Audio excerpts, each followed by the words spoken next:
नमस्कार दोस्तों। आज हम विश्व इतिहास के अंतर्गत एक महत्वपूर्ण टॉपिक अमेरिका का स्वतंत्रता संग्राम पढ़ने जा रहे हैं। ये आरपीएससी फर्स्ट ग्रेड और असिस्टेंट प्रोफेसर के लिए समान रूप से उपयोगी है, इसलिए जो भी तैयारी कर रहे हैं वो बंधु वीडियो में बने रहें। अमेरिका का स्वतंत्रता संग्राम। आधुनिक युग में भौगोलिक अनुसंधान के लिए समुद्री यात्राओं को पुर्तगाली शासक हेनरी द नेविगेटर ने सर्वाधिक प्रोत्साहन दिया। 1492 में स्पेन की महारानी इसाबेला के प्रोत्साहन से इतालवी नाविक कोलंबस ने प्रशांत महासागर पार कर एशिया पहुंचने के लिए पश्चिम की यात्रा प्रारंभ की, मगर यह एशिया के स्थान पर अमेरिका पहुंच गया। इस द्वीप समूह को कोलंबस ने भारत समझकर यहाँ के निवासियों को रेड इंडियंस नाम दिया। कोलंबस ने अपनी यह यात्रा एक छोटी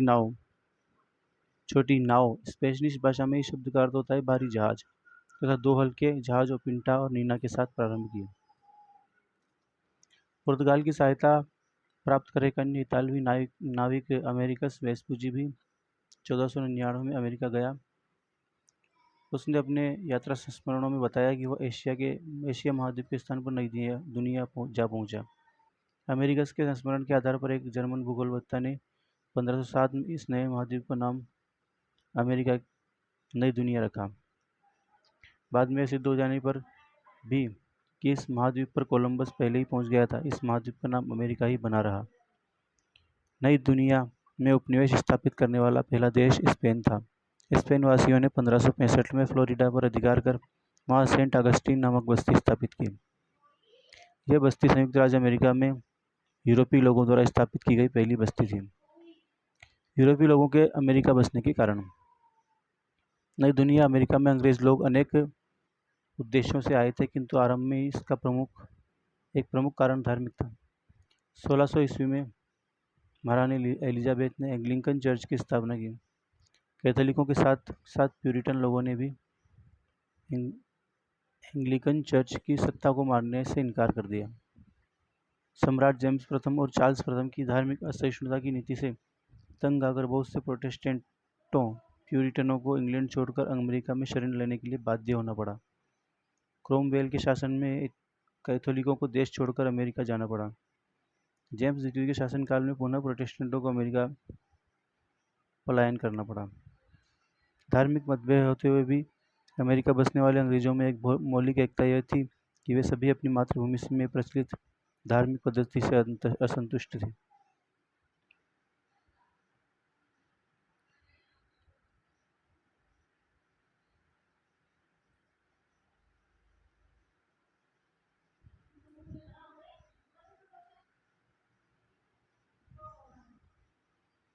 मैसाचुसेट्स के समय प्लिमथ उपनिवेश की स्थापना करने वाले प्यूरिटन ही थे, जो धार्मिक स्वतंत्रता के लिए जेम्स प्रथम इंग्लैंड का सम्राट के समय इंग्लैंड से अमेरिका आकर बस गए। क्वेकर संप्रदाय के अनुयायी विलियम पेन तथा उसके साथी क्वेकरों ने भी धार्मिक दृष्टि से पेंसिल्वानिया की स्थापना की। मैरीलैंड की स्थापना कैथोलिकों को धार्मिक अत्याचार से बचाने के लिए की गई थी। स्टुअर्ट वंश समर्थक कुछ लोग चार्ल्स प्रथम के शासनकाल में गृह युद्ध में पराजित होकर राजनीतिक कारणों से अमेरिका चले गए।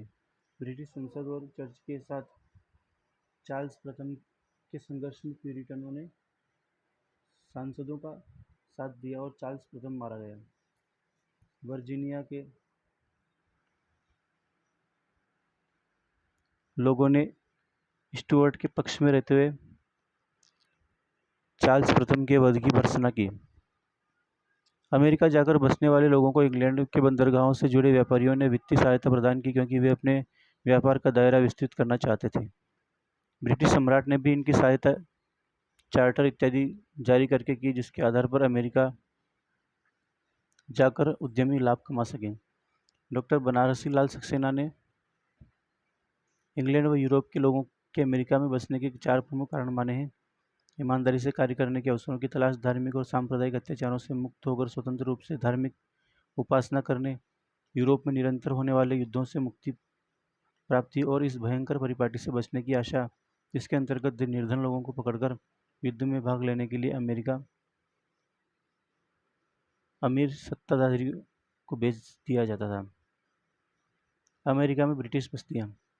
सबसे पहले महारानी एलिजाबेथ ने 1583 ईस्वी में सर इम्फ्रे गिलबर्ट को उत्तर पश्चिमी अमेरिका में ब्रिटिश उपनिवेश बसाने की अनुमति प्रदान की थी। इस हेतु गिलबर्ट ने न्यूफाउंडलैंड के तटीय प्रदेशों में अन्वेषण भी किया, किंतु अमेरिका लौटते समय उसका जहाज डूब गया। 1584 और 1587 में महारानी की आज्ञा से सर वाल्टर रैले ने वर्जीनिया में अंग्रेज बस्ती बसाने का असफल प्रयास किया। सन 1606 ईस्वी में सम्राट जेम्स प्रथम द्वारा लंदन कंपनी और प्लीमथ कंपनी को अमेरिका के कुछ क्षेत्रों में उपनिवेश बसाने तथा व्यापार करने का अधिकार प्रदान किया गया। इसके बाद लंदन कंपनी ने सन 1606 में कप्तान क्रिस्टोफर न्यूफोर्ट के नेतृत्व में 120 अंग्रेजों ने इंग्लैंड की कुमारी वर्जिन रानी एलिजाबेथ के नाम पर वर्जीनिया नामक बस्ती की स्थापना की। लंदन कंपनी ने 1606 में क्रिस्टोफर न्यूफोर्ट के नेतृत्व में 120 अंग्रेजों ने की थी स्थापना। सन 1607 में जेम्स नदी के किनारे यहाँ का प्रमुख शहर जेम्स टाउन बसा। लंदन कंपनी द्वारा संयुक्त राज्य अमेरिका में स्थापित की गई यह पहली अंग्रेज बस्ती थी। हालांकि कुछ ही दिनों में उनमें से 3/4 लोग मर गए, परंतु तंबाकू की व्यापारिक संभावनाओं ने शेष लोगों को जमे रहने की प्रेरणा दी। अमेरिका के सुदूर उत्तर में स्थित पहली बस्ती प्लीमथ को 1620 में इंग्लैंड से धार्मिक कारणों से पलायन कर मेफ्लावर नामक जहाज से आए विस्थापितों द्वारा बसाया गया। इन्हें पिलग्रिम फादर्स कहा जाता है। इन विस्थापितों को लंदन स्थित प्लीमथ कंपनी से आर्थिक सहायता मिली थी, जो प्यूरिटन व्यापारियों का एक संगठन था। जॉर्जिया की स्थापना 1732 में जॉर्ज द्वितीय के शासनकाल में जेम्स ओग्लेथार्पे नामक व्यापारी ने इंग्लैंड की जेलों में सड़ रहे अपराधियों व ऋण चुकाने में असमर्थ लोगों को कष्ट से बचाने तथा उन्हें उन्नति के अवसर प्रदान करने के उद्देश्य से की गई थी। 1733 तक अमेरिका में उत्तर में मेन नदी से दक्षिण में जॉर्जिया तक कुल 13 ब्रिटिश बस्तियां स्थापित हो गई। वर्जीनिया, मैरीलैंड, मैसाचुसेट्स, कनेक्टिकट, रोडे द्वीप, उत्तरी कैरोलिना, दक्षिणी कैरोलिना, न्यूयॉर्क, सम्राट चार्ल्स द्वितीय के छोटे भाई ड्यूक ऑफ यॉर्क द्वारा डच उपनिवेश न्यू एम्स्टर्डम पर विजय के बाद बदला गया नाम। New Jersey, Pennsylvania, Delaware, New Hampshire और Georgia, Connecticut, Massachusetts, New Hampshire, Rhode द्वीप और मेन के उपनिवेश को सम्मिलित रूप से न्यू इंग्लैंड कहा जाता था। इस लाइन को एक बार और पढ़ेंगे। Connecticut, Massachusetts, New Hampshire, Rhode द्वीप और मेन के उपनिवेशों को सम्मिलित रूप से न्यू इंग्लैंड कहा जाता था। इंग्लैंड की सरकार ने जॉर्जिया के अतिरिक्त और किसी भी उपनिवेश को स्थापित करने में कोई प्रत्यक्ष योगदान नहीं दिया था। मैसाचुसेट्स में अंग्रेज बस्ती की स्थापना 1629 में प्यूरिटन पादरी जॉन वाइट ने की थी। मैरीलैंड सामग्री हेरिंटा मारिया के नाम पर सन 1634 में लॉर्ड बाल्टीमोर ने की थी। रोडे द्वीप की स्थापना 1636 में रोजर विलियम्स ने और पेंसिल्वानिया की स्थापना 1681 में विलियम पेन नामक क्वेकर ने अंग्रेज बस्ती की स्थापना की। पेंसिल्वानिया का चार्टर विलियम पेन के पिता द्वारा सम्राट को दिए गए $80,000 ऋण के बदले में दिया गया था। विभिन्न समुदायों के बीच धार्मिक सहिष्णुता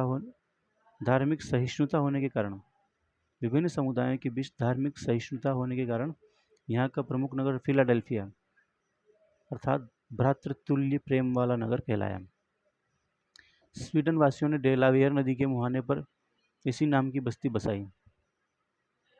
डेलावेयर नदी के मुहाने पर डेलावेयर बस्ती बसाई स्पेन वासियों ने।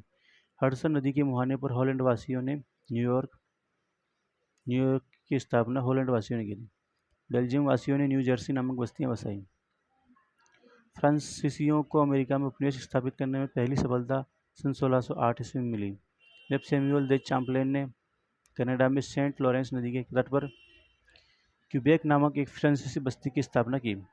1682 में ला साले ने मिसिसिपी नदी के मुहाने की घाटी पर फ्रांस का अधिकार कर इस नए उपनिवेश का नाम फ्रांस के सम्राट लुई 14वें के नाम पर लुइसियाना रखा। इस लाइन को दोबारा पढ़ेंगे। 1682 में ला साले ने मिसिसिपी नदी के मुहाने की घाटी पर फ्रांस का अधिकार कर इस नए उपनिवेश का नाम फ्रांस के सम्राट लुई 14वें के नाम पर लुइसियाना रखा। स्पेन ने भी फ्लोरिडा के माध्यम से अमेरिका में उपनिवेश स्थापित करने का प्रयास किया। अमेरिका में स्थित 13 ब्रिटिश बस्तियों को 3 संवैधानिक वर्गों में विभाजित किया जा सकता है। कौन कौन सी है? पहली है जनतांत्रिक, दूसरी चार्टर प्राप्त और तीसरी निजी स्वामित्व वाली। पहली पढ़ेंगे जनतांत्रिक कॉमनवेल्थ बस्तियां। अपनी इच्छा से इंग्लैंड या हॉलैंड छोड़कर आए लोगों द्वारा बसाई गई बस्तियां, जिन्हें न तो राजा से कोई अधिकार पत्र प्राप्त हुआ और न ही सैनिक सुरक्षा, जैसे कनेक्टिकट और रोड आइलैंड। ये जनतांत्रिक कॉमनवेल्थ बस्तियां। दूसरी है चार्टर प्राप्त बस्तियां, राजा और संसद द्वारा प्रदत्त चार्टर द्वारा बसाई गई बस्तियां, जिनमें इनका क्षेत्र और कार्यकाल लिखा होता था, जैसे वर्जीनिया और मैसाचुसेट्स। तीसरी है निजी स्वामित्व वाली बस्तियां। ये बस्तियां राजाओं द्वारा समय समय पर प्रदान की गई जागीरों के आधार पर बसाई गई थी। उदाहरण के तौर पर 8 व्यक्तियों ने मिलकर कैरोलिना, कोलबर्ट ने मैरीलैंड और विलियम पेन ने पेंसिल्वानिया नामक बस्ती बसाई। अमेरिकन बस्तियों पर ब्रिटिश कंट्रोल। औपनिवेशिक विचारधारा के अनुसार अमेरिकी बस्तियां ब्रिटेन के लिए कच्चा माल उपलब्ध कराने का साधन मात्र थी। इस भावना से इन बस्तियों की प्रत्येक आर्थिक गतिविधि पर नियंत्रण रखने का प्रयास किया गया। जागीरी और निजी स्वामित्व वाली बस्तियों को अपने अधिकार व लाभ राजा के साथ साझा करने पड़ते थे। राजा को गवर्नरों की नियुक्ति में हस्तक्षेप करने तथा किसी भी स्थानीय कानून को रद्द करने का अधिकार था। चार्टर प्राप्त बस्तियों के कार्यकाल पर राजा का नियंत्रण होता था। इन बस्तियों में एक निर्वाचित सभा और एक निचला सदन होता था। यहाँ के गवर्नर की नियुक्ति राजा द्वारा की जाती थी, जिससे कि किसी भी स्थानीय कानून को अस्वीकृत करने का अधिकार था। ब्रिटिश संसद द्वारा अमेरिकी बस्तियों में हस्तक्षेप का सिलसिला सन 1624 से प्रारंभ हुआ, जब जेम्स की सरकार ने वर्जीनिया के तंबाकू के निर्यात के लिए विदेशी जहाजों का प्रयोग वर्जित घोषित कर दिया। 1651 में रंप सरकार के जहाजरानी अधिनियमों के अनुसार अंग्रेजी बस्तियों के सभी आयात निर्यात इंग्लैंड या उपनिवेशों में निर्मित जहाजों द्वारा ही किए जा सकते थे। इन अधिनियमों ने मुख्य रूप से डच हितों को नुकसान पहुंचाया। 1666 के विदेश व्यापार कानून के अनुसार प्रावधान कर दिया गया कि अमेरिका में आयात निर्यात होने वाली हर वस्तु जिसकी इंग्लैंड को आवश्यकता है, इंग्लैंड के बंदरगाहों पर लाए बिना दूसरे देशों में नहीं जा सकती। इससे न केवल इंग्लैंड की आवश्यकताएं पूरी होती थी, अपितु वहाँ के व्यापारियों को दलाली का लाभ होता था। इंग्लैंड की गृह सरकार को दोबारा निर्यात किए गए माल पर राजस्व की प्राप्ति भी होती थी। स्पष्ट है कि यह व्यवस्था काफ़ी अन्यायपूर्ण थी। 1673 के एक कानून द्वारा एक अमेरिकी बस्ती से दूसरी बस्ती में जाने वाले सामान को विदेशी व्यापार मानकर उस पर सीमा शुल्क लगाने की घोषणा कर दी गई। 1732 के एक अधिनियम के द्वारा अमेरिका में तांबा गलाने तथा फर की टोपियां बनाने पर नियंत्रण लगा दिया गया। अमेरिकनों को फ्रेंच वेस्ट इंडीज से व्यापार करने की स्वतंत्रता से वंचित कर दिया गया और वेस्ट इंडीज से रम, चीनी तथा शीरे के आयात पर भारी सीमा शुल्क लगा दिया गया। 1750 की लोहा अधिनियम आयरन एक्ट्स द्वारा अमेरिका के सभी ढलाईघरों तथा लोहा उद्योगों को बंद करने का आदेश दिया गया।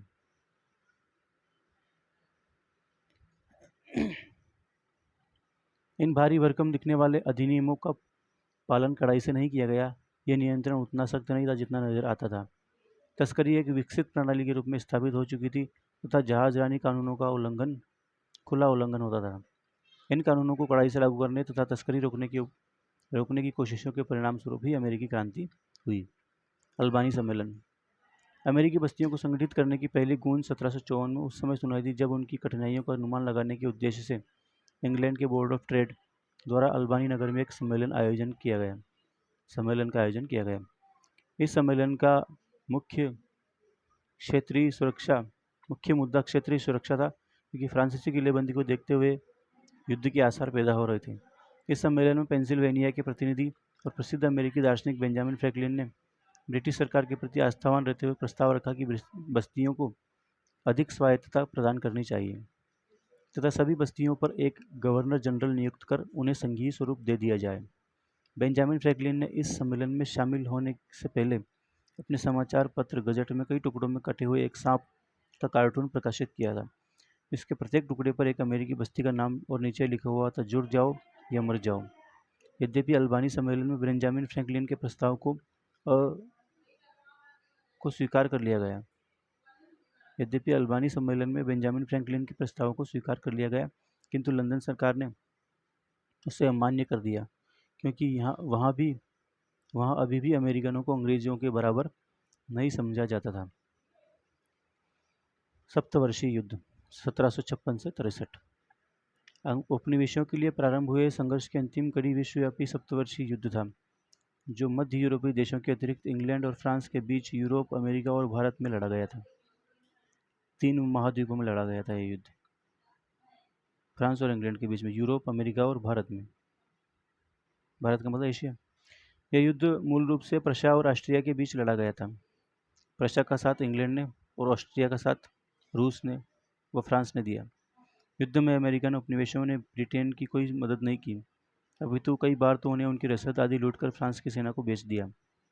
युद्ध के बाद इंग्लैंड ने कनाडा पर अधिकार कर लिया, जिससे अमेरिका में उत्तर से फ्रांसीसी खतरा खत्म हो गया। इस प्रकार जो एकमात्र अंकुश अमेरिकनों पर था वह भी हट गया। पहले अमेरिकी उपनिवेशों को कनाडा में रहने वाले फ्रांसीसियों से हमेशा आक्रमण का भय रहता था और उन्हें अपनी सुरक्षा के लिए इंग्लैंड पर आश्रित रहना पड़ता था। सप्तवर्षीय युद्ध में यद्यपि फ्रांस के विरुद्ध इंग्लैंड की विजय हुई, किंतु इंग्लैंड युद्ध काल में हुए खर्चों के कारण ऋण भार से दब गया। ब्रिटिश राजनीतिज्ञों का मानना था कि इंग्लैंड ने यह युद्ध उपनिवेशों की रक्षा के लिए किया था, इसलिए आर्थिक संकट को दूर करने के लिए उपनिवेशों पर कर लगाने का सुझाव दिया गया। बिना सहमति के कर लगाने का उपनिवेशवासियों ने विरोध किया। अमेरिका में स्वतंत्रता संग्राम के कारक। अमेरिका स्वतंत्रता संग्राम के कारणों के संबंध में 2 प्रकार के मत प्रचलित हो रहे हैं। पहला मत चार्ल्स मैकलिन एंड्रयूज का है, जिसके अनुसार अमेरिकी क्रांति का प्रारंभ अंग्रेजों व अमेरिकी उपनिवेशवासियों के मध्य पैदा हुए राजनीतिक मतभेद के कारण हुआ। मैकलिन एंड्रयूज राजनीतिक मतभेद को मानते हैं। चार्ल्स ऑस्टिन बेयर ने प्रस्तुत किया कि इस मत के अनुसार ब्रिटेन व अमेरिका के मध्य व्यापारिक और औद्योगिक हितों के संघर्ष ने अमेरिका के स्वतंत्रता संग्राम को जन्म दिया। चार्ल्स ऑस्टिन बेयर का मानना था कि इस अमेरिकी क्रांति के कारण मध्य व्यापारिक और औद्योगिक हितों का संघर्ष था। इंग्लैंड से अधिकांश प्रवासी अपना देश छोड़कर अमेरिका इसलिए चले आए थे कि वे अपने देश में स्टुअर्ट राजाओं के धार्मिक और सामाजिक शोषण को सहन करने में असमर्थ थे। इन अप्रवासियों ने अमेरिका आकर मेहनत के साथ जीवन यापन करना प्रारंभ किया। इससे समानता पर आधारित एक सादगीपूर्ण समाज का निर्माण हुआ। वहीं दूसरी ओर इंग्लैंड के रूढ़िवादी समाज में इस समय वर्ग भेद पर आधारित था।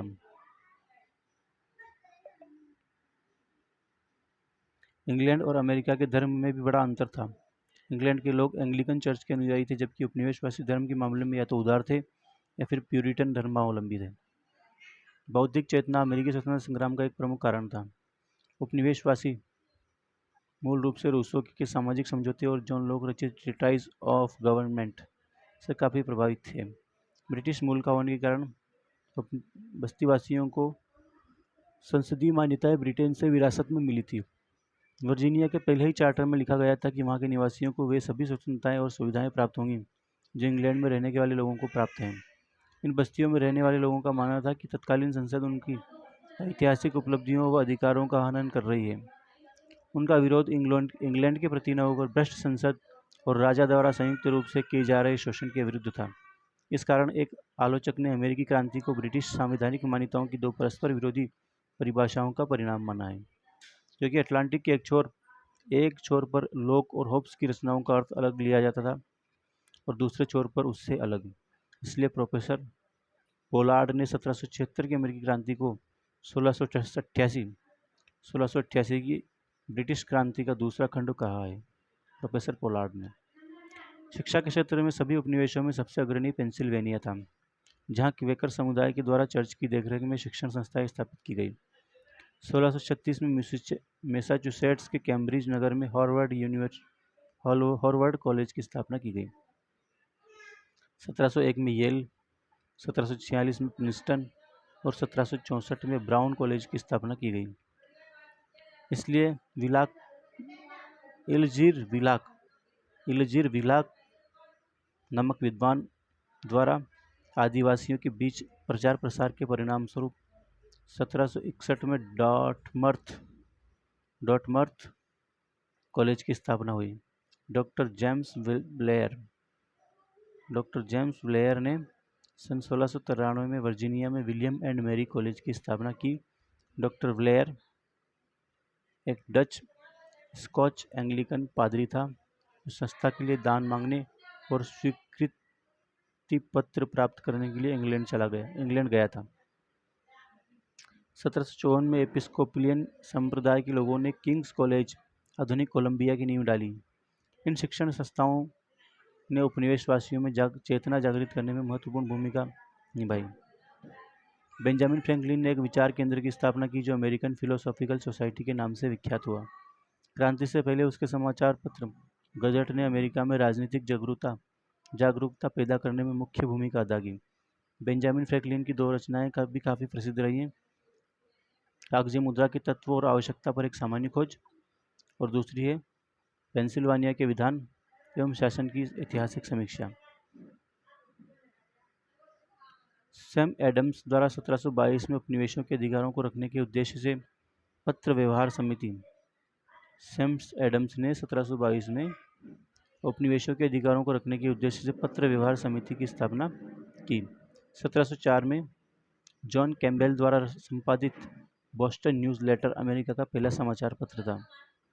एंड्रयू बेडफोर्ड ने 1719 में अमेरिकन मरकरी और 1725 में न्यूयॉर्क गजट नामक समाचार पत्रों का प्रकाशन किया।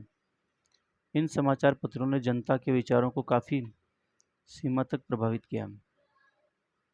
अमेरिकी दार्शनिक जेम्स ऑटिस राजभक्तों में अग्निशलाका के नाम से प्रसिद्ध था। प्रारंभ में सम्राट का वह अधिवक्ता था, किंतु बाद में अपने पद से त्यागपत्र देकर जनता का समर्थक बन गया। उसने अरस्तू के विचारों को अमेरिकी संदर्भ में फैलाया और ब्रिटिश नीतियों पर प्रहार करते हुए 1756 में कहा कि इतिहास में प्रारंभ से लेकर आज तक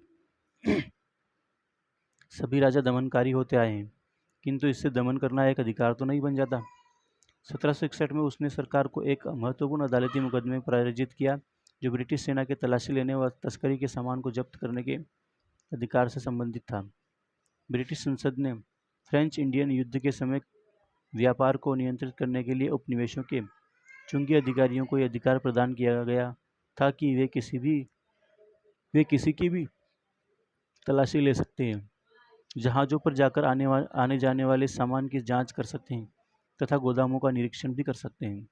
इस अधिकार को सहायता प्रादेश कहा जाता था। उपनिवेशों में विशेषतः बोस्टन में इसका घोर विरोध किया गया।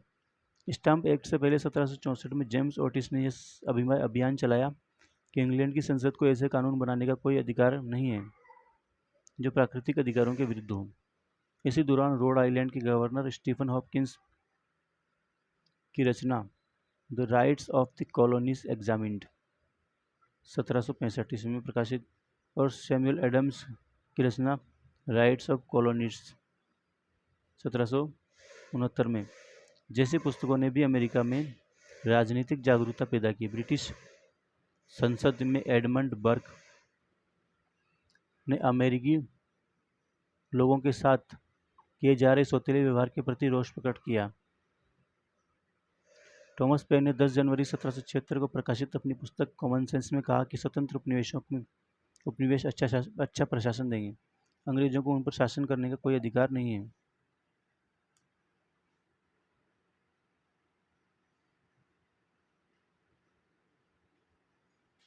उसने कॉमन सेंस में स्पष्ट किया कि यह मानना कि यह यानी अमेरिका महाद्वीप लंबे समय तक किसी विदेशी शक्ति के अधीन रहेगा किसी प्रकार से तर्कसंगत नहीं होता। ऐसा समझना कि कोई द्वीप सदा ही एक महाद्वीप पर शासन करता रहेगा बिल्कुल असंगत है। कोई द्वीप किसी महाद्वीप पर कैसे शासन कर सकता है? अमेरिकी स्वतंत्रता संग्राम के दौरान भी थॉमस पेन ने द अमेरिकन क्राइसिस नामक पत्रिका के अनेक अंकों में सिपाहियों के नैतिक बल और देशभक्ति को बढ़ावा दिया। अमेरिकी स्वतंत्रता का प्रमुख कारण यह था कि इंग्लैंड ने आरंभ से ही इन उपनिवेशों के प्रशासन पर अंकुश लगाने या हस्तक्षेप करने का कोई प्रयत्न नहीं किया। अपने निर्माण काल से ही उपनिवेश परिस्थितियों के अनुसार अपना विकास करने में स्वतंत्र थे, परंतु जब इंग्लैंड ने कई करों को सख्ती से लागू करने का प्रयास किया तो असंतोष गहरा गया। अमेरिकी राष्ट्रपति जेफरसन के अनुसार अमेरिकी क्रांति का वास्तविक आरंभ 1620 में ही हो चुका था, जब वर्जीनिया को अपने प्रतिनिधि निर्वाचित करने का अधिकार दिया गया था। इस क्रांति का तत्कालीन कारण उपनिवेशवासियों पर कुछ अनुचित करों का लगाया जाना था। ये इंपॉर्टेंट लाइन है। इस क्रांति का तात्कालिक कारण उपनिवेशवासियों पर कुछ अनुचित करों को लगाया जाना था। ग्रीनविले की नीति के बारे में पढ़ेंगे। ब्रिटिश इतिहासकार ट्रेवलियर ने लिखा है कि ग्रीनविले ने अमेरिका को खो दिया क्योंकि उसने अमेरिका से आने वाली डाक को पढ़ना प्रारंभ कर दिया। एक महत्वपूर्ण कोटेशन है जो कई बार परीक्षाओं में आ चुका है।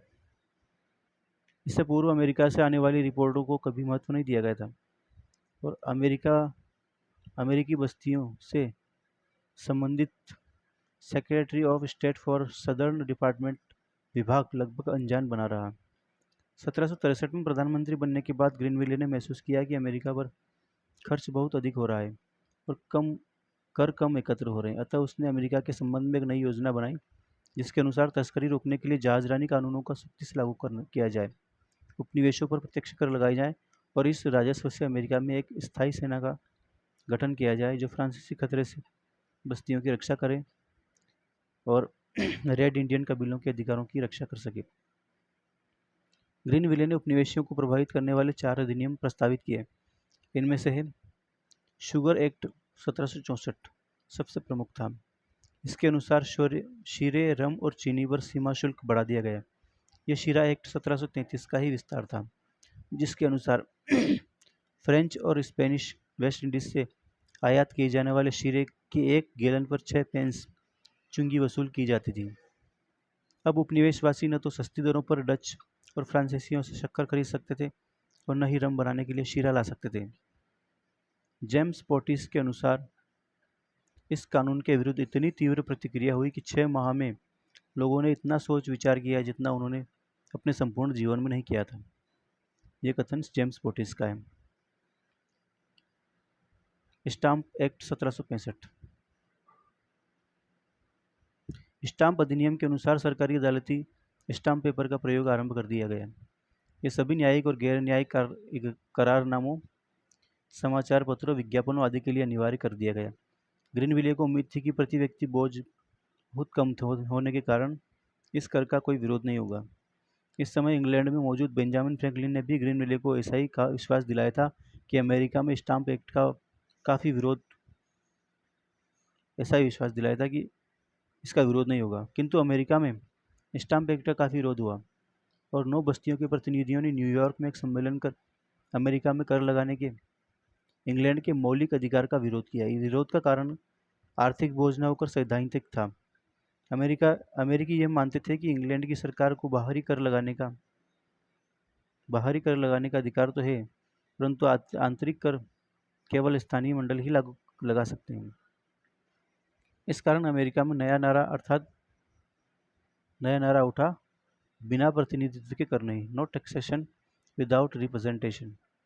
अर्थात इंग्लैंड की संसद जिसमें कोई अमेरिकी नहीं बैठता उसे अमेरिका में कर लगाने का अधिकार नहीं है।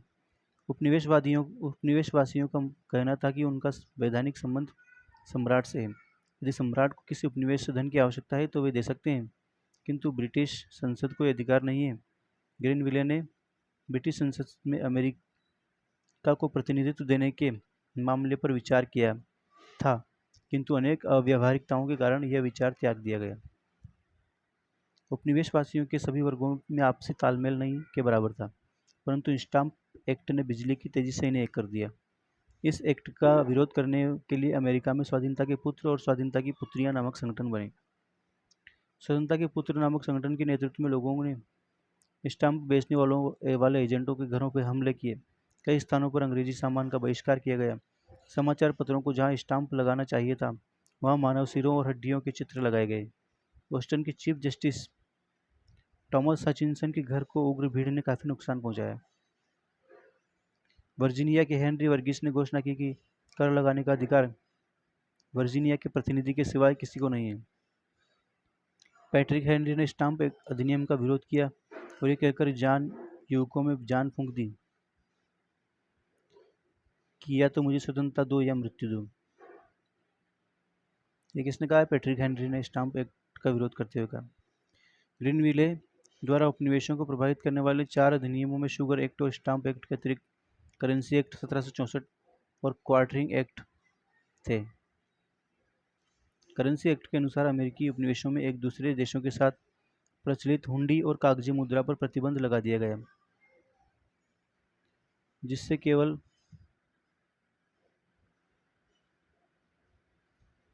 अंग्रेजी मुद्रा का ही प्रयोग हो सके। क्वार्टरिंग एक्ट द्वारा अमेरिका में इंग्लैंड की सेनाओं के रखरखाव के खर्च तथा कुछ अंश उपनिवेशों के लिए उठाना आवश्यक कर दिया गया।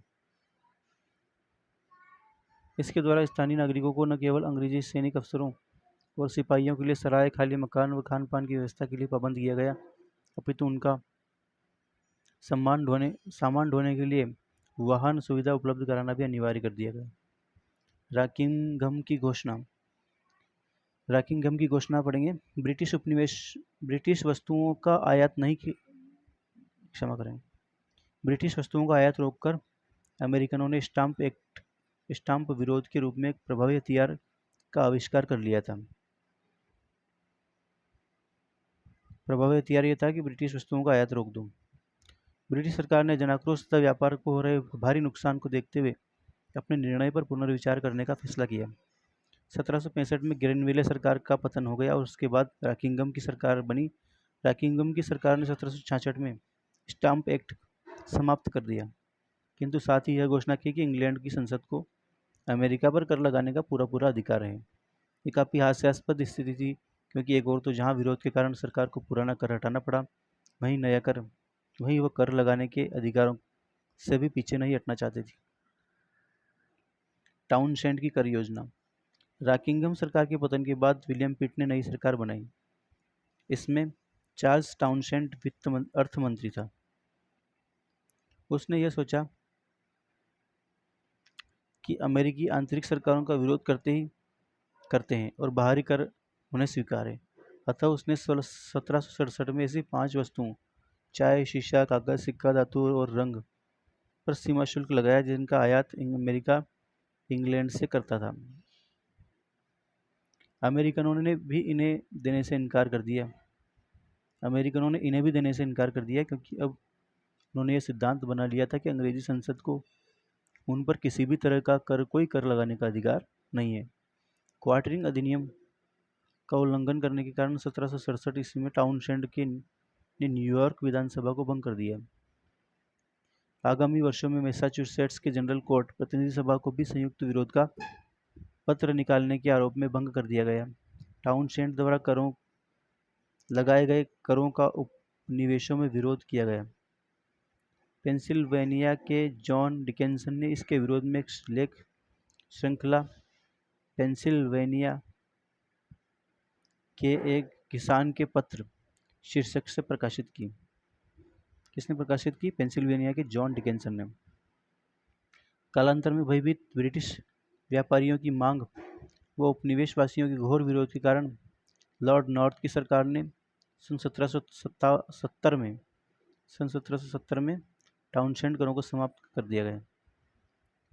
केवल सिद्धांत की रक्षा के लिए चाय पर 3 पेंस प्रति पाउंड कर लगाया गया। टाउनशेंड करों को हटाने के बाद अमेरिका के धनिक वर्ग ने इंग्लैंड के प्रति सद्भावना दिखाई, क्योंकि वे स्वतंत्रता के समर्थकों की ओर से कराई गई गड़बड़ियों, दंगों व बहिष्कार को अपने व्यापारिक हितों के प्रतिकूल समझते थे। अब पढ़ेंगे बोस्टन हत्याकांड। बोस्टन नगर में 5 मार्च 1770 को भीड़ व सैनिकों के बीच टकराव में 5 लोग मारे गए। इसमें संदेह नहीं कि सैनिकों ने अपनी जान बचाने के लिए गोली चलाई थी, परंतु अमेरिकियों ने इसे बोस्टन हत्याकांड की संज्ञा दे डाली। 1772 में तस्करी विरोधी अभियान में लगे शाही सेना के जहाज गास्पी को जला दिया गया। इस समय इंग्लैंड की तत्कालीन ग्राफ्टन सरकार व जॉर्ज तृतीय प्रसिद्ध वाइकस कांड में बुरी तरह फंसे हुए थे। इस कारण इंग्लैंड की जनता, समाचार पत्र और राजनेताओं का ध्यान अमेरिका की घटनाओं से बटा हुआ था। गास्पी का जलाए जाना इंग्लैंड में एक सामान्य घटना बनकर रह गई। Boston T party. Boston T party. America में भारतीय चाय ब्रिटेन होकर पहुंचती थी। इंग्लैंड में लगाई गई चुंगी तथा लंबे रास्ते के कारण चाय के अमेरिका तक पहुंचने में लागत काफ़ी बढ़ जाती थी। लॉर्ड नॉर्थ की ब्रिटिश सरकार ने इंग्लैंड की ईस्ट इंडिया कंपनी को राहत देने व चाय की तस्करी को निरुत्साहित करने के उद्देश्य से भारतीय चाय को सीधे अमेरिका ले जाने की इजाज़त दे दी। इससे कंपनी और अमेरिकी जनता दोनों को लाभ होना था, किंतु अमेरिका के तस्कर और मध्यम दर्जे के व्यापारियों को इससे नुकसान होना था। तस्करों को मौजूदा स्थिति से फायदा हो रहा था और व्यापारियों तस्करी की चाय एकत्र कर कीमत बढ़ने का इंतजार कर रहे थे। इन दोनों वर्गों ने वर्जीनिया के बागान मालिकों के साथ मिलकर नॉर्थ चाय योजना को इंग्लैंड की नई शरारत बताकर उसकी तीव्र भर्त्सना करने आरंभ कर दी। उनका कहना था कि चाय को सस्ती करने के बहाने ब्रिटिश सरकार बाहरी कर लगाने के अपने अधिकार को बनाए रखना चाहती थी। नॉर्थ की चाय योजना के विरुद्ध पूरे देश में जबरदस्त आंदोलन प्रारंभ हुआ। फिलाडेल्फिया तथा न्यूयॉर्क से उन जहाज़ों को वापस लौटा दिया गया जिनमें चाय लाई गई थी। विरोध का स्वर प्यूरिटन बस्ती मैसाचुसेट्स के बंदरगाह बोस्टन में सर्वाधिक था। 16 दिसंबर 1773, ये बड़ी इंपॉर्टेंट घटना है। 16 दिसंबर 1773 को सैमुअल एडम्स के नेतृत्व में कुछ अमेरिकी कुलियों का भेष बनाकर बोस्टन बंदरगाह में खड़े ईस्ट इंडिया कंपनी के जहाज़ों पर चढ़ गए और उन्होंने चाय की 340 पेटियां समुद्र में फेंक दी। इस घटना को बोस्टन टी पार्टी कहा जाता है। ए श्लेसिंगर के अनुसार इस कार्य को एक बड़े तस्कर जॉन ब्राउन और उसके सहयोगियों द्वारा अंजाम दिया गया, क्योंकि जिन्हें इन पेटियों के बंदरगाह पर उतर जाने पर आर्थिक हानि होनी थी। बोस्टन टी पार्टी की घटना से क्रुद्ध ब्रिटिश सरकार ने 1774 में अमेरिकी उपनिवेशों के विरुद्ध दमनात्मक कानून पारित किए। चाय के नुकसान की क्षतिपूर्ति नहीं करने तक बोस्टन बंदरगाह को बंद रखा जाए। गवर्नर के अधिकारों में वृद्धि कर दी गई। क्वार्टरिंग कानून बनाकर सैनिकों को उपनिवेशों के खाली मकानों में रहने का अधिकार दे दिया गया और उपनिवेशवासियों को संगठन बनाने, सभा करने, विचार व्यक्त करने पर प्रतिबंध लगा दिया गया। क्यूबेक एक्ट द्वारा कनाडा में रहने वाले कैथोलिकों को सहिष्णुता प्रदान कर दी गई और क्यूबेक की सीमा ओहियो नदी तक बढ़ा दी गई। इससे उपनिवेशों की पश्चिम की तरफ विस्तार की महत्वाकांक्षा को कुचलने का प्रयास किया गया, जबकि वे अपेक्षा कर रहे थे कि उन्हें बसने के लिए नए प्रदेश मिलेंगे। वास्तव में क्यूबेक एक्ट द्वारा ब्रिटिश सरकार फ्रेंच कैनेडियन जनता की इच्छा पूर्ति कर उसका सहयोग प्राप्त करना चाहती थी, किंतु औपनिवेशिक प्रचारकों ने इसे लॉर्ड नॉर्थ द्वारा उपनिवेशों की स्वतंत्रता को समाप्त करने और कैथोलिक धर्म की अभिवृद्धि का साधन बताया। उन्होंने तर्क दिया कि जब इंग्लैंड और आयरलैंड में ही कैथोलिकों को सहिष्णुता प्राप्त नहीं है, तो फिर अमेरिका में क्यों प्रदान की जा रही है। इन कानूनों का अमेरिका और इंग्लैंड में समान रूप से विरोध हुआ। रॉकिंघम ने ऐसे कानून को पारित करना मूर्खता करार दिया और विलियम पिट चैथम ने नॉर्थ की नीतियों का विरोध करते हुए बोस्टन पर केवल जुर्माना करने का सुझाव दिया। थॉमस पेन ने कॉमन सेंस में सरकारी औपनिवेशिक नीतियों की खुली आलोचना करते हुए जॉर्ज तृतीय और लॉर्ड नॉर्थ को इंग्लैंड का शत्रु करार दे दिया। प्रथम महाद्वीपीय कांग्रेस। वर्जीनिया के आमंत्रण पर जॉर्जिया को छोड़कर के सभी उपनिवेशों के 56 प्रतिनिधि 5 सितंबर 1774 को फिलाडेल्फिया में एकत्रित हुए। प्रतिनिधियों में मैसाचुसेट्स के जॉन एडम्स और सैमुअल एडम्स, वर्जीनिया के जॉर्ज वाशिंगटन तथा पैट्रिक हेनरी, दक्षिण कैरोलिना के जॉन रूटलेज तथा क्रिस्टोफर गैडस्टेन, रोड आइलैंड के स्टीफन, पेंसिल्वानिया के जॉन डिकिंसन आदि प्रमुख थे। सम्मेलन का उद्देश्य पूर्ण स्वराज की मांग नहीं वरन आंतरिक मामलों में पूर्ण स्वायत्तता का अधिकार प्राप्त करना था। सम्मेलन द्वारा इंग्लैंड के साथ सब प्रकार का व्यापार बंद करने का निर्णय लिया गया तथा इंग्लैंड के सम्राट जॉर्ज तृतीय के पास उपनिवेशों के प्रति अपनी नीति परिवर्तन करने हेतु अधिकारों और शिकायतों का घोषणा पत्र भी भेजा गया। पेंसिल्वानिया के प्रतिनिधि जोसेफ केलावे द्वारा ब्रिटिश सम्राट की अध्यक्षता में एक संघ बनाने की योजना प्रस्तुत की गई। यह योजना एक वोट से अस्वीकृत कर दी गई। कांग्रेस का महत्वपूर्ण कार्य एक महाद्वीपीय संस्था का गठन था जिसने व्यापार बहिष्कार को पुनर्जीवित किया। 22 अक्टूबर 1774 को यह सम्मेलन इस निर्णय के साथ समाप्त हो गया कि आगे भी विचार विमर्श हेतु सम्मेलन बुलाया जाएगा। स्वतंत्रता संग्राम का प्रारंभ। गवर्नर गेज ने जब यह सुना कि विद्रोही बोस्टन से 18 मील दूर कॉनकॉर्ड नामक के ग्राम में सैनिक सामान जुटा रहे हैं, तो उसने इस सामान को हस्तगत करने के लिए एक सैनिक टुकड़ी भेजी। स्वयंसेवकों की टुकड़ी ने लेक्सिंगटन गांव के पास ब्रिटिश सेना का मार्ग रोकने का विफल प्रयास किया। इस प्रयास में 8 स्वयंसेवक मारे गए। इसकी सूचना तत्काल सभी उपनिवेशों में फैल गई। कॉनकॉर्ड से वापस लौटती अंग्रेजी सेना को हजारों स्वयंसेवकों से टक्कर लेनी पड़ी और उसके बहुत से सैनिक मारे गए। 19 अप्रैल 1775 को इस घटना से स्वतंत्रता संग्राम का प्रारंभ माना जा सकता है। 19 अप्रैल 1775 की तारीख भारत के लिए भी एक महत्वपूर्ण है। दोस्तों, कमेंट में बताएं कि इस तारीख को भारत में क्या घटना घटित हुई थी। 19 अप्रैल 1775 को 19 अप्रैल 1775 की इस घटना से स्वतंत्रता संग्राम का प्रारंभ माना जा सकता है। लेक्सिंगटन में जब सैमुअल एडम्स ने तोपों की गड़गड़ाहट सुनी तो उसने प्रसन्न होकर कहा कि कैसा सुंदर प्रभात है आज। इमर्सन ने भी कहा था कि लेक्सिंगटन में वो गोली दागी गई जिसे संपूर्ण विश्व में सुना गया।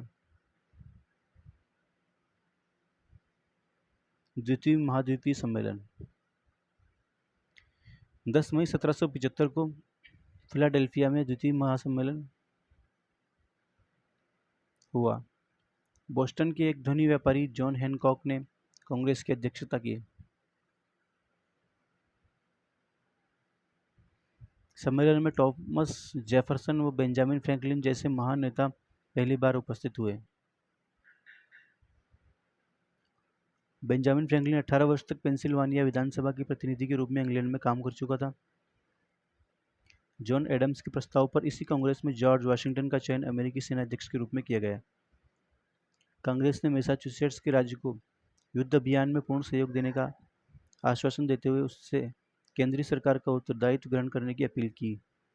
अमेरिकी नेताओं को यह बात समझ में आ गई कि विदेशी सहायता के बिना ब्रिटिश सेना से मुकाबला करना संभव नहीं है और यह तभी संभव है जब अमेरिका ब्रिटेन से अपने संबंध विच्छेद कर ले। इसलिए एक तरफ साइलस डीन को फ्रांस भेजा गया और दूसरी तरफ अमेरिकी स्वतंत्रता की घोषणा करने का निर्णय लिया गया। कांग्रेस के समक्ष वर्जीनिया के प्रतिनिधि रिचर्ड हेनरी ली ने उपनिवेशों को स्वाधीनता की स्थापना के लिए एक प्रस्ताव रखा जिसे जॉन एडम्स के अनुमोदन के बाद 2 जुलाई 1776 को द्वितीय महाद्वीपीय कांग्रेस में स्वीकार कर लिया गया। न्यूयॉर्क को छोड़कर के सभी उपनिवेशों ने इसे अपना समर्थन दिया। वर्जीनिया के संविधान का प्रारूप तैयार करने वाले थॉमस जेफरसन की अध्यक्षता में 5 सदस्यीय कमेटी को स्वतंत्रता की घोषणा का मसौदा तैयार करने का भार सौंपा गया, जिसके अन्य सदस्य John Adams, Benjamin Franklin, Roger Sherman, Robert Livingston थे। इस घोषणा का मूल प्रारूप थॉमस जेफरसन ने ही तैयार किया था, जिसमें बेंजामिन फ्रैंकलिन और जॉन एडम्स द्वारा मामूली संशोधन किए गए। 4 जुलाई 1776 को थॉमस जेफरसन ने फिलाडेल्फिया में अमेरिकी स्वतंत्रता की घोषणा करते हुए कहा कि हम जो कि अमेरिका के संयुक्त राज्यों का प्रतिनिधित्व करते हैं, यह प्रकाशित और घोषित करते हैं कि ये बस्तियां स्वतंत्र होनी चाहिए, स्वतंत्र हैं और हम अपने आप को अंग्रेजी राजा के प्रभाव से मुक्त करते हैं और हमारे व ग्रेट ब्रिटेन के संबंध बिल्कुल तोड़ दिए जाने चाहिए। जेफरसन ने कहा कि ईश्वर ने सब मनुष्यों को समान बनाया है और उन्हें कुछ ऐसे अधिकार दिए हैं जिन्हें उनसे कोई नहीं छीन सकता। इन अधिकारों में जीवन, स्वतंत्रता और सुख के लिए प्रयत्न शामिल है। मनुष्य के नैसर्गिक अधिकारों का यह सिद्धांत प्रसिद्ध चिंतक जॉन लॉक की पुस्तक सेकेंड ट्रीटाइज ऑन गवर्नमेंट से ग्रहण किया गया था। स्वतंत्रता की घोषणा के साथ ही अमेरिकी स्वतंत्रता संग्राम का प्रारंभ माना जाता है। इसी घटना की याद में अमेरिका का राष्ट्रीय स्वतंत्रता दिवस प्रतिवर्ष 4 जुलाई को मनाया जाता है। संघर्ष की प्रमुख घटनाएं। अंग्रेज जनरल विलियम होग ने 1776 में फिलाडेल्फिया कांग्रेस के सेनापति जॉर्ज वाशिंगटन को बंकर हिल की लड़ाई में पराजित कर शीघ्र ही फिलाडेल्फिया पर अधिकार कर लिया, परंतु अक्टूबर 1777 में जॉर्ज वाशिंगटन ने दूसरे जनरल बुरगोयन को सारागोटा के युद्ध में पराजित कर आत्मसमर्पण करने के लिए बाध्य कर दिया। इस विजय का श्रेय बेनेडिक्ट अर्नोल्ड को था, जिसने अमेरिकी सेनाओं का वास्तविक नेतृत्व किया था। सारागोटा के युद्ध का महत्वपूर्ण परिणाम यह हुआ कि फ्रांस, स्पेन, हॉलैंड आदि यूरोपीय देश अब अंग्रेजों के विरुद्ध अमेरिका का साथ देने के लिए प्रोत्साहित हुए। स्वतंत्रता की घोषणा से पहले ही अमेरिका ने साइलस डीन को प्रतिनिधि के रूप में पेरिस भेज दिया था। 1776 के अंत तक आर्थर ली और बेंजामिन फ्रैंकलिन को भी पेरिस पहुंचकर साइलस डीन के साथ राजदूत के रूप में कार्य करने का आदेश दिया गया। बेंजामिन फ्रैंकलिन शीघ्र ही फ्रांस में लोकप्रिय हो गया। उसके प्रभाव और प्रयासों से 6 फरवरी 1778 को अमेरिका और फ्रांस में समझौता हुआ। इस समझौते में दोनों देशों ने तय किया कि कोई भी एक देश अलग से इंग्लैंड के साथ शांति वार्ता नहीं करेगा। जब तक अमेरिकी बस्तियां पूर्ण रूप से स्वतंत्र नहीं हो जाती, तब तक युद्ध जारी रखा जाएगा। कितनी विचित्र बात है कि जिन फ्रांसीसियों के भय से सप्तवर्षीय युद्ध तक उपनिवेशवासी अपने मातृ राज्य इंग्लैंड से लिपटे हुए थे, और उन्हीं फ्रांसीसियों की सहायता से वे अपने मातृ राज्य से पृथक होने के बारे में सोच रहे थे। संधि होने के बाद 1778 में फ्रांस अमेरिका के पक्ष में इंग्लैंड के विरुद्ध संघर्ष में कूद गया। ब्रिटिश इतिहासकार ट्रेवेलियन के अनुसार फ्रांस का उद्देश्य अमेरिका की सहायता करना नहीं, बल्कि ब्रिटिश साम्राज्य के विघटन में सहायता देकर सप्तवर्षीय युद्ध की अपनी पराजय का बदला लेना था। फ्रांस के युद्ध में शामिल होने का परिणाम यह हुआ कि अंग्रेजों ने फिलाडेल्फिया खाली कर दिया और वे न्यूयॉर्क लौट आए। इससे कष्टग्रस्त जॉर्ज वाशिंगटन को न केवल राहत मिली, बल्कि प्रत्याक्रमण करने का अवसर भी मिला। इसके बाद 1779 में स्पेन और 1780 में हॉलैंड भी अमेरिका के पक्ष में इंग्लैंड के विरुद्ध संघर्ष में शामिल हो गया। स्पेन जिब्राल्टर वापस छीनना चाहता था और हॉलैंड सुदूर पूर्वी व दक्षिण पूर्वी एशिया में अपने पांव जमाने के लिए इंग्लैंड को अंध महासागर में फंसाए रखना चाहता था। समुद्रों में इंग्लैंड द्वारा कड़ाई से तलाशी लेने से क्रुद्ध रूस की कैथरीन द्वितीय ने प्रशा के फ्रेडरिक महान के प्रोत्साहन से यह घोषणा कर दी थी कि निरपेक्ष रहते हुए अपने बेड़े से 4 प्रस्तावों का पालन अवश्य कराएगी। तटस्थ देशों के जहाज़ों को एक बंदरगाह से दूसरे के बंदरगाह तक बिना रोक टोक के जाने दिया जाए। युद्ध वर्जित सामान के अतिरिक्त किसी भी देश के जहाज से सामान जबरदस्ती न छीना जाए। गोला बारूद जैसे युद्ध वर्जित सामान के अतिरिक्त अन्य प्रकार के सामान को फ्रांस भेजने से नहीं रोका जाए और केवल प्रभावकारी घेरे को ही मान्यता दी जाए। फ्रांस, स्पेन और अमेरिका ने इस घोषणा का स्वागत किया, किंतु हित विरोधी होने के कारण इंग्लैंड ने इसे अस्वीकार कर दिया। इस पर कैथरीन ने 1780 में हथियारबंद तटस्थता संघ की योजना बनाई, जिससे नीदरलैंड, पुर्तगाल, डेनमार्क और स्वीडन भी शामिल हो गए। अंग्रेज एडमिरल रोडनी ने अमेरिकी समुद्रों और जॉर्ज एलियट ने जिब्राल्टर में काफ़ी सीमा तक ब्रिटिश सम्मान की रक्षा की। वापस पढ़ेंगे। अंग्रेज एडमिरल रोडनी ने समुद्री तटों पर और जॉर्ज एलियट ने जिब्राल्टर में काफ़ी सीमा तक ब्रिटिश सम्मान की रक्षा की, किंतु जॉर्ज वाशिंगटन ने फ्रांसीसी सेनापति लाफायते के सहयोग से 19 अक्टूबर 1781 को यॉर्कटाउन, जो वर्जीनिया में था, की युद्ध लड़ाई में लॉर्ड कॉर्नवालिस को, जो बाद में भारत का गवर्नर जनरल बना, को अंतिम रूप से पराजित कर सरेंडर करने के लिए बाध्य किया। कॉर्नवालिस ने अपनी तलवार जॉर्ज वाशिंगटन के पास भेज दी। इसके बाद ब्रिटिश सैनिकों ने अपने हथियार इकट्ठा किए और उनके बैंड ने the world turned upside down, यानी दुनिया पलट गई की धुन बजाई। इंग्लैंड के प्रधानमंत्री लॉर्ड नॉर्थ को जब इस पराजय का पता चला तो उसने कहा कि हे ईश्वर, सब कुछ समाप्त हो गया। वर्साई की संधि, पेरिस या वर्साई की संधि। 3 सितंबर 1783 की वर्साई की संधि के अनुसार इंग्लैंड के 13 उपनिवेश बस्तियों की की स्वतंत्रता को मान्यता दे दी। संधि के दौरान इंग्लैंड का प्रतिनिधि रिचर्ड ऑसबाल्ड तथा अमेरिका का प्रतिनिधित्व बेंजामिन फ्रैंकलिन ने किया। फ्रैंकलिन के अतिरिक्त जॉन जे और जॉन एडम्स भी अमेरिकी प्रतिनिधियों के रूप में फ्रांस गए थे। संधि के अनुसार फ्रांस को इंग्लैंड से वेस्ट इंडीज में सेंट लूसिया और टोबागो, अफ्रीका में सेनेगाल और गोरी तथा भारत में कुछ क्षेत्र प्राप्त हुए। स्पेन को फ्लोरिडा और भूमध्य सागर में माइनार्का का टापू मिला। न्यूफाउंडलैंड में अमेरिकनों को मछली पकड़ने का अधिकार दिया गया।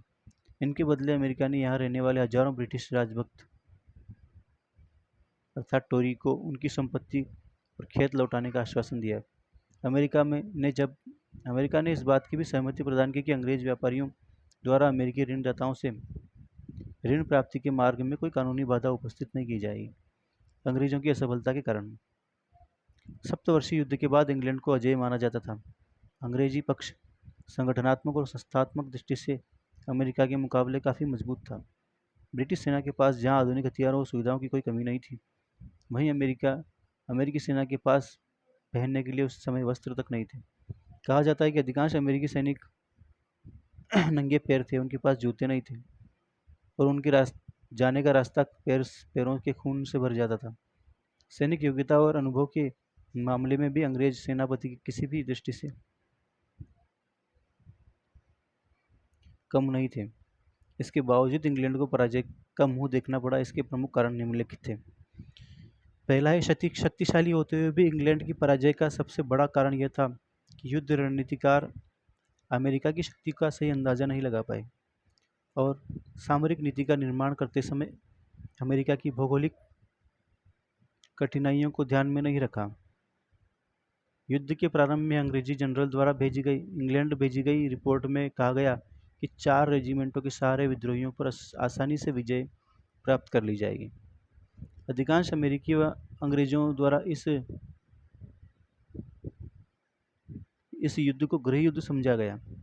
फॉक्सबर्ग और कैथर जैसे व्हिग दल के नेताओं की सहानुभूति भी अमेरिकनों के साथ थी।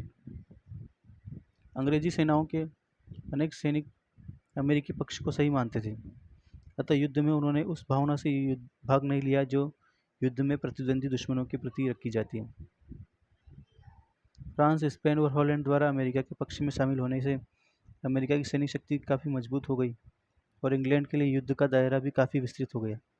फ्रांस द्वारा आयरलैंड के भय के चलते इंग्लैंड को अपनी सेना का बड़ा भाग आयरलैंड और स्कॉटलैंड की सुरक्षा के लिए तैनात करना पड़ा। इंग्लैंड को लगभग 3000 मील दूर युद्ध लड़ना पड़ रहा था। इंग्लैंड को लगभग 3000 मील दूर युद्ध लड़ना पड़ रहा था। स्थिति ज़्यादा विकट उस समय हो गई जब फ्रांसीसी और स्पेनी सेनाओं ने अटलांटिक महासागर में ब्रिटिश रसद आपूर्ति रेखा को भंग कर दिया। वास्तव में अमेरिकी सेना को कुछ समुद्री केंद्रों की सुरक्षा करनी थी, जबकि लॉर्ड कॉर्नवालिस को पूरे एक महाद्वीप को जीतना था। युद्ध के दौरान ब्रिटिश सेना नायकों द्वारा बड़ी भूलें की गई। जनरल बुरगोयन ने सारागोटा के युद्ध में अपनी सैनिक टुकड़ियों को अलग अलग दिशाओं में आक्रमण करने के लिए विभाजित कर दिया था। बुरगोयन और जनरल हो के आपसी तालमेल के अभाव में सारागोटा के युद्ध में ब्रिटिश सेनाओं को पराजय का मुंह देखना पड़ा। इस युद्ध में जॉर्ज वाशिंगटन की विजय ने युद्ध की दिशा बदल दी और विदेशी शक्तियां अमेरिका की सहायता करने के लिए प्रोत्साहित हुई। जनरल हो द्वारा 1778 में क्रांतिकारियों की राजधानी फिलाडेल्फिया को खाली कर देना भी एक बड़ी भूल सिद्ध हुई। कहा जाता है कि स्वतंत्रता संग्राम में उपनिवेशों की विजय के 3 प्रमुख कारण प्रकृति, फ्रांस और जॉर्ज वाशिंगटन थे। वाशिंगटन का जन्म 1732 में वर्जीनिया में हुआ। उसको धैर्य निष्ठा के कारण रेफियस, ऐसा कमांडर जो लड़ाई को लंबा खींचकर शत्रु को थकाकर हरा देता है, की उपाधि मिली। सामाजिक भागीदारी। अमेरिकी स्वतंत्रता संग्राम में मुख्य रूप से इंग्लैंड में के वाणिज्यवाद विरोधी और जनतांत्रिक भावनाओं से उत्पन्न उद्यमियों, व्यापारियों, वकीलों, तस्करों, अध्यापकों आदि ने भाग लिया। क्रांति का श्रेय मुख्य रूप से मध्य वर्ग के अतिरिक्त केवल उत्तर के व्यापारियों तथा दक्षिण के प्लांटर्स को ही दिया जाता है। उत्तर के व्यापारियों का यह मानना था कि इंग्लैंड द्वारा किए जाने वाले व्यापार नियंत्रण के कारण उनकी व्यापारिक क्षमता पर अंकुश लगाया जा रहा है। इसी तरह महाजनों के ऋण से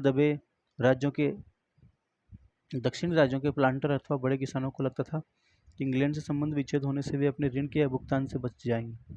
युद्ध में भाग लेने वाले व्यक्तियों में अधिकांश वे थे जो 20 से 25 वर्षों में अमेरिका आकर बसे थे। कई पीढ़ियों से अमेरिका में रह रहे लोग प्रायः इससे अलग रहे। अधिकांश अमेरिकी जमींदार, अभिजात वर्ग तथा सुसंस्कृत वर्ग इस क्रांति से पृथक था। कृषक वर्ग भी आमतौर पर उदासीन रहा। न्यूयॉर्क, जॉर्जिया और न्यू जर्सी की बस्तियां इंग्लैंड के प्रति आस्थावान रही, क्योंकि यहाँ का समाज कुछ सीमा तक ब्रिटिश समाज से मेल खाता था।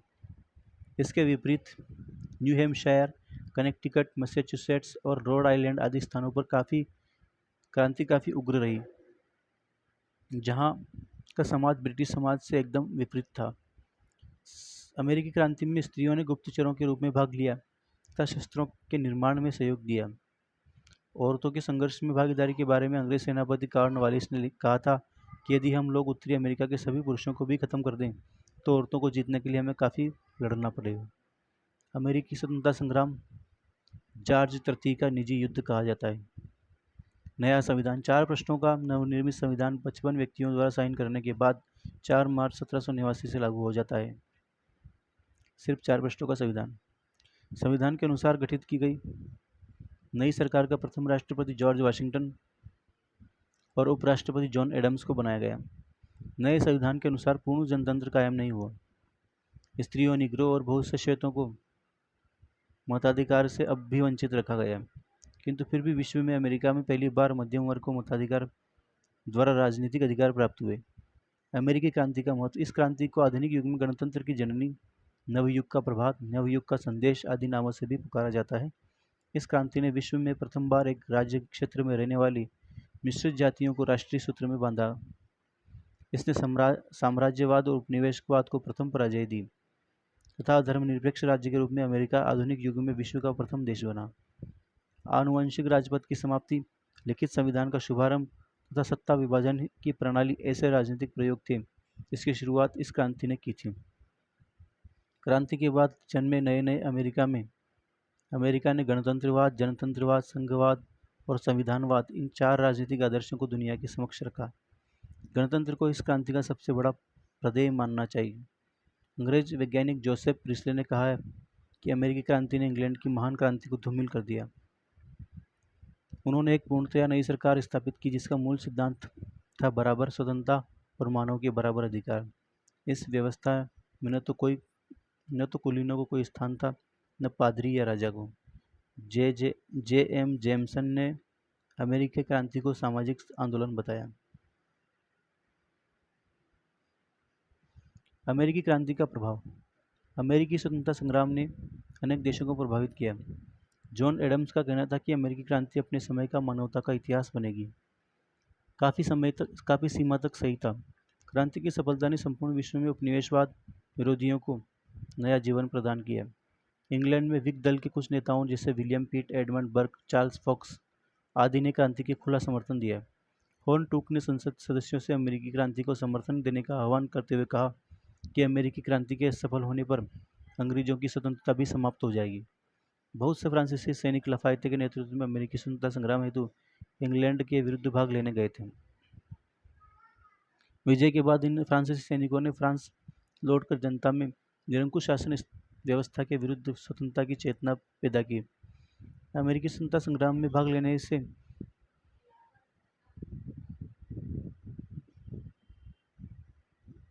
भाग को अत्यधिक आर्थिक व्यय करना पड़ा।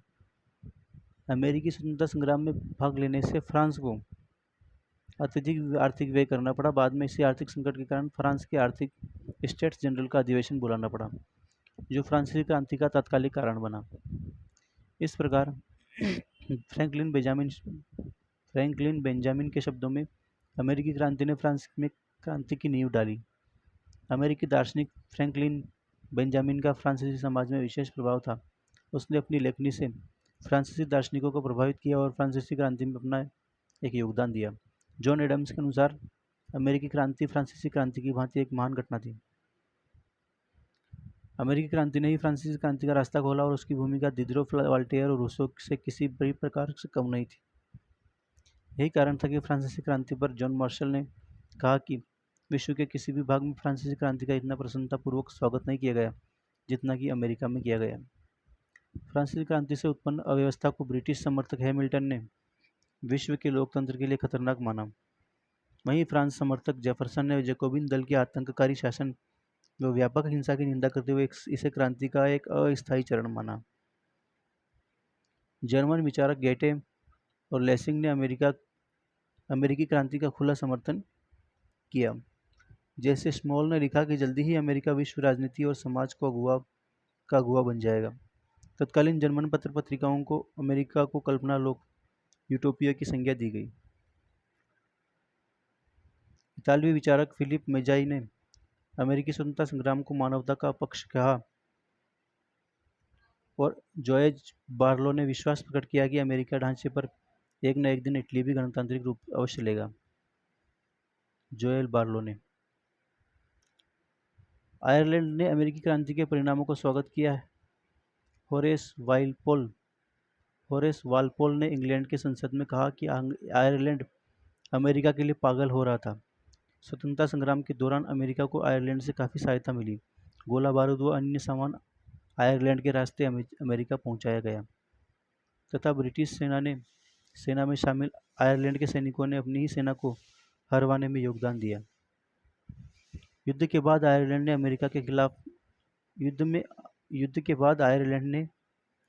में इंग्लैंड के खिलाफ आर्थिक प्रतिवाद प्रारंभ हो गया और अंग्रेजी सामान का बहिष्कार किया गया। हेनरी ग्रेटन ने ब्रिटिश संसद द्वारा आयरलैंड के लिए कानून बनाने के अधिकार को चुनौती दी। प्रसिद्ध अंग्रेज दार्शनिक रिचर्ड प्राइस ने भी आयरलैंड के कैथोलिकों को प्रोटेस्टेंट के समान अधिकार देने की वकालत की। भारत पर अमेरिकी क्रांति का तत्कालीन प्रभाव प्रतिकूल रहा।